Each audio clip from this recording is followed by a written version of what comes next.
We live in a world that is being increasingly dominated by the politics of eternity.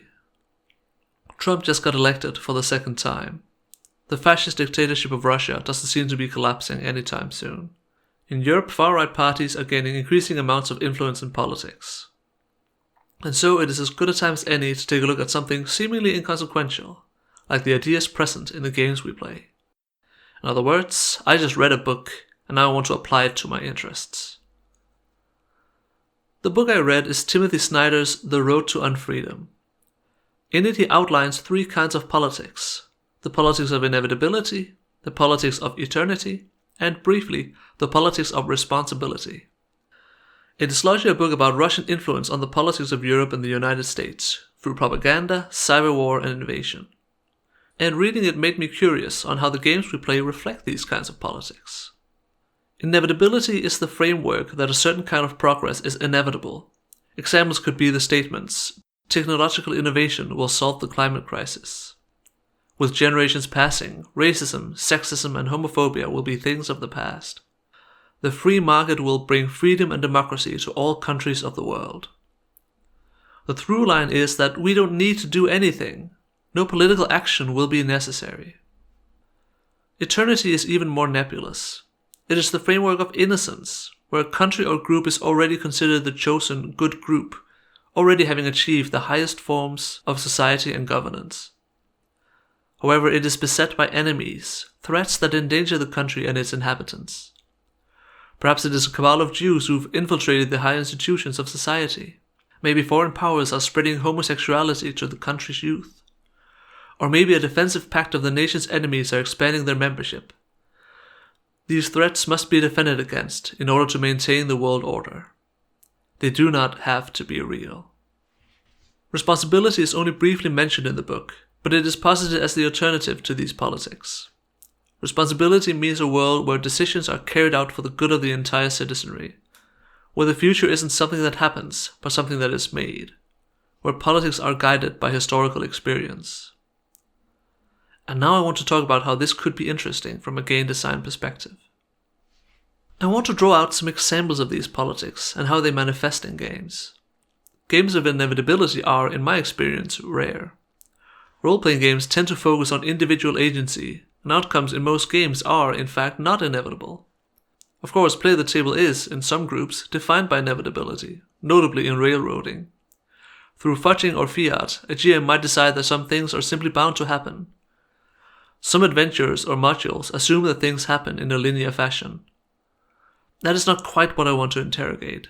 I want to see how it can manifest in the game design itself. Traveler is an interesting case. Of course, many things in Traveler are not inevitable, but the system tends towards individual failure or success. The trade system deals with the economy of the travelers, and any societal effects are by GM fiat. Some of the sector generation implies inevitability. As populations grow, the chance of society being anarchist dwindles until it completely disappears. Large populations inevitably mean the existence of a large state. Technology proceeds in an inevitably linear fashion, through tech levels with clearly defined technologies present. In fact, technology proceeds inevitably towards destruction, as civilizations tend to eradicate themselves when they reach tech level 16 and beyond. This, in a way, is tragic inevitability. I've had a lot more trouble finding an example of positive inevitability. I think the one I know that might qualify is Aegon. In Aegon, no matter what happens on the way, the game pushes inexorably towards determining the hero's fates, and they are always at least notable. They might die a glorious death on the way, but their fate is posited as inevitable. In a phenomenological sense, by framing it as the hero's fate, we place it in the hands of the gods by rolling the dice. I admit, however, that this is quite a stretch. If you're aware of some games of positive inevitability, please leave a comment. I'd love to read them. I believe games of eternity are more common than you'd think. I think we find them in quite a few trad games. Call of Cthulhu, Dark Heresy, or even a game like The Between, all posit some eternal society under threat by outside forces. Are these fascist games? I think that depends on the eternal society's nature. I'd argue Dark Heresy definitely veers towards fascism, as you play agents defending a fascist society against threats internal and external.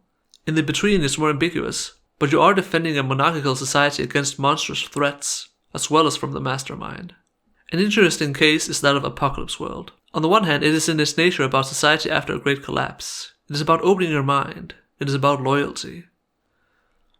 But the basic framework is one of the MC constantly generating threats that endanger the society being built. But is society in Apocalypse World truly eternal? Or is it in constant flux, anarchical? Can it progress, devolve, or collapse? Now, excuse me if I become a slight bit vain, because I think I myself have designed quite a game of eternity in my Heirs of the Leviathan. Much of Heirs of the Leviathan is like Apocalypse World. You play characters, the GM generates threats to deal with, and you roll dice to see how you do. What I think makes the difference is twofold. First of all, you all play heirs to some crumbling state apparatus. You are, as a baseline, defending the status quo. Second, the basic move in the game is this.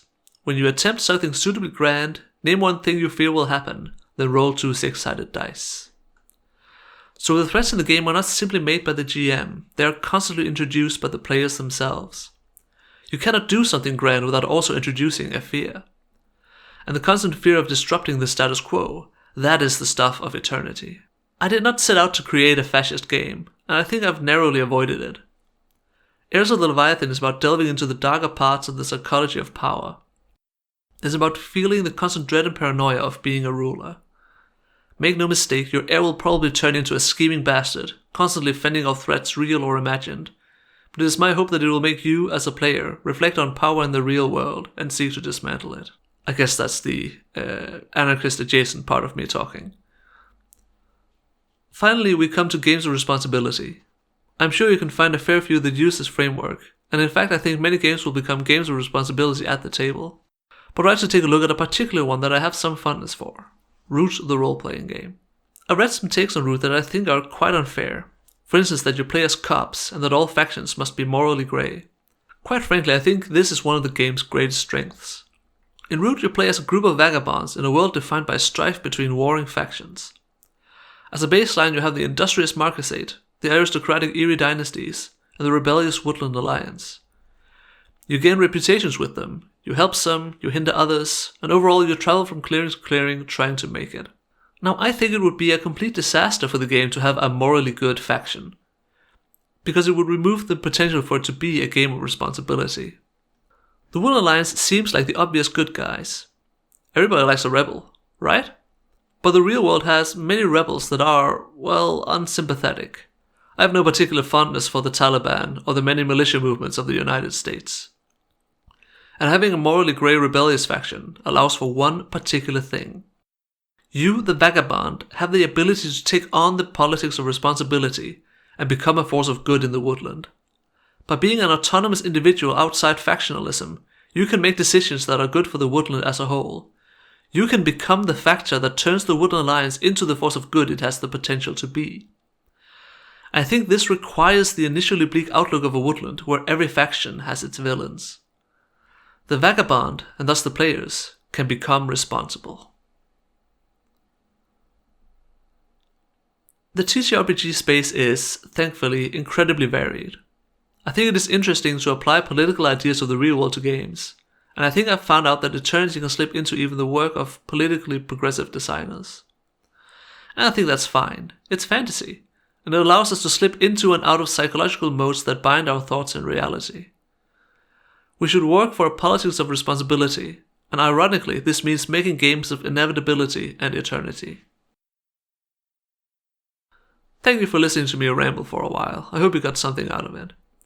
This is my first video essay, but I hope to make more in the future. So you can subscribe if that's something you're interested in. Have a lovely day.